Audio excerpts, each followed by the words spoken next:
Shalom teman-teman, apakah teman-teman tahu perbedaan dari kedua kata ini? Mengapa yang satu ditulis bersambung, sedangkan yang satunya memiliki spasi antara ke dan luar? Jawabannya, karena kata keluaran di atas merupakan imbuhan yang menunjukkan predikat, sedangkan kata keluar yang di bawah merupakan keterangan yang menunjukkan tempat. Kata ke sendiri merupakan kata depan.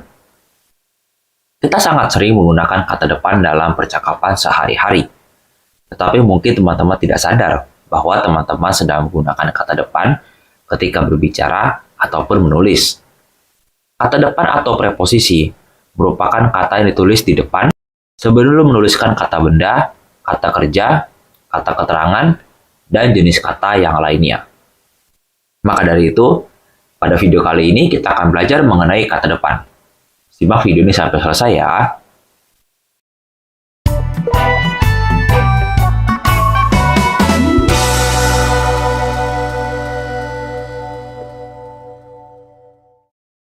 Pada dasarnya, kata depan berada di depan kata benda atau kata ganti benda yang berfungsi untuk menghubungkan kata benda dengan kata lain di dalam kalimat, seperti kata kerja, kata sifat, dan keterangan.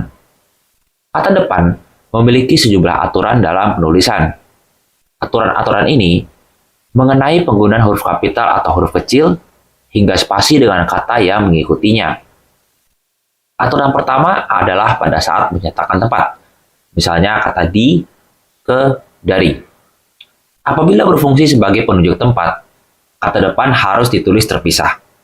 Sehingga kata depan ditulis dulu, baru kemudian diberi spasi dan disusul kata lainnya. Misalnya, Yesus mengajar di Kapernaum, atau Yusuf dan Maria pergi ke Mesir. Aturan kedua adalah jika menjadi imbuhan. Beberapa kata depan juga bisa digunakan sebagai imbuhan. Misalnya kata di, ke, dan juga kata dari. Apabila berfungsi sebagai imbuhan, maka kata depan ditulis bersambung dengan kata kerja yang mengikutinya.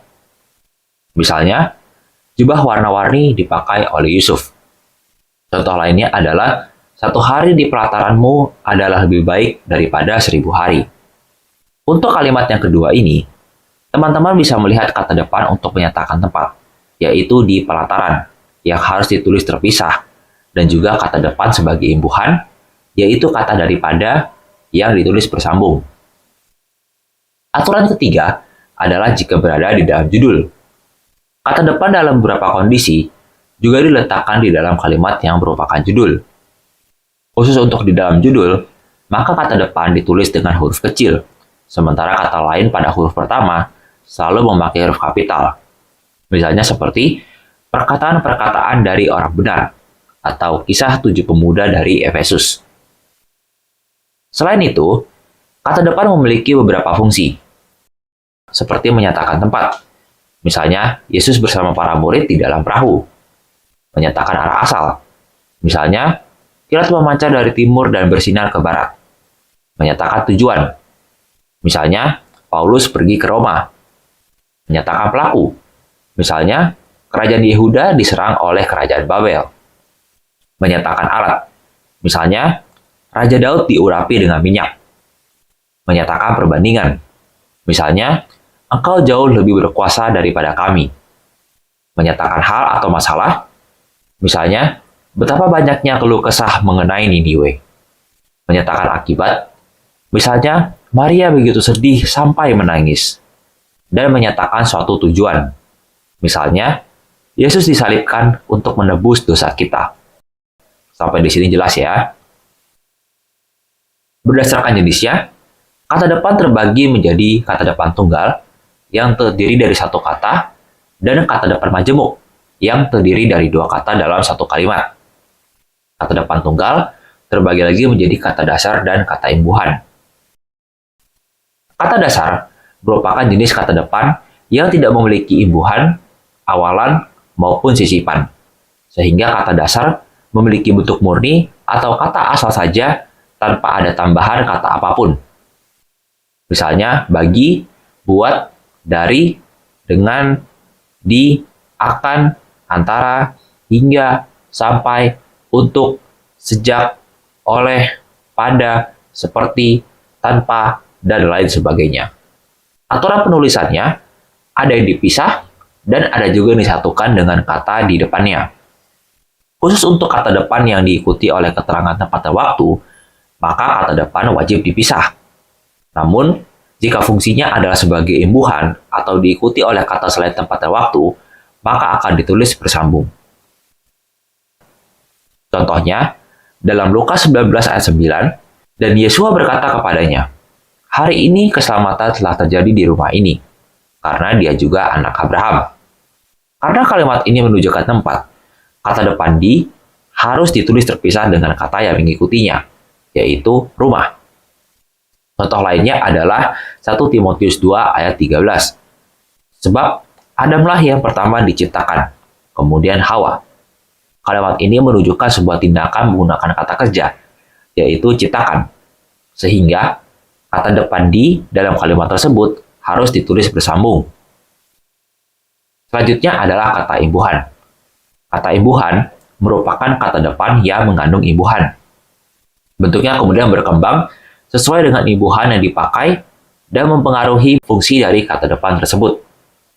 Bentuk kata depan ini kemudian juga memiliki awalan, akhiran, dan gabungan dari kata kerja, kata sifat, maupun dari kata nomina yang menyertainya.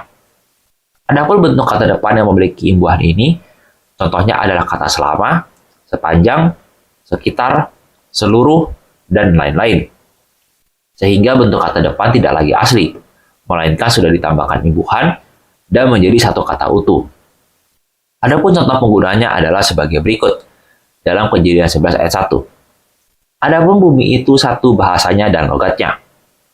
Kata seluruh bumi dalam kalimat ini menjadi satu kesatuan yang bermakna semua wilayah yang ada di bumi. Kemudian Nehemia 2 ayat 11. Maka aku tiba di Yerusalem dan berada di sana selama 3 hari. Kata selama 3 hari dalam kalimat ini menjadi satu kesatuan yang memberitahu lama waktu. Jenis yang kedua adalah kata depan majemuk. Kata depan majemuk terbagi lagi menjadi kata depan berdampingan dan kata berkolerasi. Kata depan berdampingan merupakan kata depan majemuk, di mana kata depan tunggal diletakkan secara berurutan.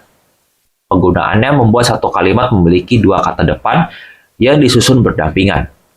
Menariknya, meskipun ada dua kata depan sekaligus, justru makna dari kalimat bisa lebih tersampaikan. Adapun jenis kata depan yang termasuk dalam kategori berdampingan adalah kata oleh karena, sebab itu, selain dari, sampai ke, sampai dengan, dan lain sebagainya. Contohnya adalah Kejadian 22 ayat 14. Dan Abraham menyebut tempat itu Yahweh Yireh. Sebab itu sampai hari ini dikatakan orang di atas gunung Yahweh ia akan terlihat. Kata sebab dan itu merupakan kata depan tunggal yang diletakkan berdampingan. Jenis kedua dari kata depan majemuk adalah kata depan berkorelasi, yaitu jenis kata depan yang terdiri dari dua jenis atau dua kata yang saling berpasangan dan penempatannya terpisah dengan frasa lain. Sehingga dalam satu kalimat terdapat dua kata depan yang letaknya berjauhan, atau dengan kata lain terpisah oleh frasa lain, yang kemudian bisa membantu memperjelas maksud yang ingin disampaikan. Adapun jenis kata depan yang termasuk ke kategori ini, ada kata dari, hingga, sejak, sampai, antara, dan lain sebagainya. Contoh penggunaannya adalah di Mazmur 113 ayat 3. Dari tempat terbitnya matahari sampai tempat terbenamnya, nama Yahweh patut dipuji. Kata dari dalam ayat tersebut berkorelasi dengan kata sampai untuk memperjelas tempat terbit dan terbenamnya matahari. Sampai di sini jelas ya.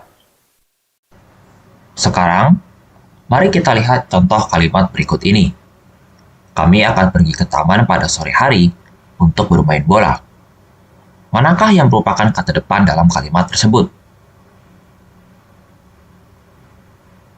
Jawabannya adalah ke dan pada. Kata depan ke menunjukkan arah atau tujuan, yaitu pergi ke taman, dan kata depan pada menunjukkan waktu pada sore hari. Bagaimana dengan kalimat ini? Kita bisa pergi ke taman yang berada di antara perpustakaan dan kafe. Kemudian, berjalan-jalan di sepanjang sungai. Manakah yang merupakan kata depan dalam kalimat tersebut? Jawabannya adalah di antara dan di sepanjang. Keduanya menunjukkan tempat. Sampai di sini jelas ya. Nah, kita sudah belajar mengenai kata depan. Apabila masih belum paham, teman-teman bisa tonton ulang video ini ya. Sekian video kali ini, Tuhan memberkati.